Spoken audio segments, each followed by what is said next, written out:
Case name Arindam Ghosh, age is 22 years and today date is 14th of October 2024 and complain of high pitch voice even after puberty.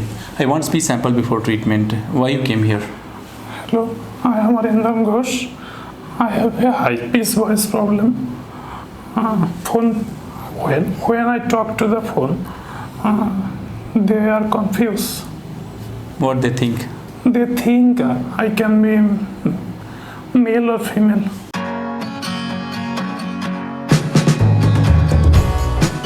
Post therapy video of Arindam Ghosh and today date is 21st of October 2024. So why you came here and how do you feel after the treatment? Hello, I came here for my high pitch voice problem and I feel good now. What are the reactions you are getting once you are calling to your friends after the treatment?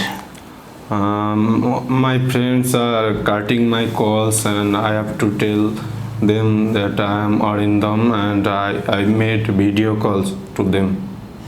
So where is your native place? I'm from Bangladesh. Okay, tell your hobbies. Playing cricket. So what do you do in Bangalore? I study here. What you are studying? I am studying computer science and engineering.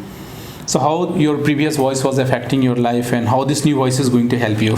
My previous voice was high pitched. That's why I faced problem while presenting. While I am doing presentation, but now I think I will do good in that. Okay, so your confidence level was also low, Yeah. but you are feeling you will be more confident with this new voice. Yeah. Can we use a video for awareness purpose at our social media pages? Yes, you can use. Thanks for the permission, and those who are watching this video, if you are able to see any positive change, please like this video, share this video so that people having similar problem can get hope, motivation, and they can reach to a right place for their treatment. Thanks for watching.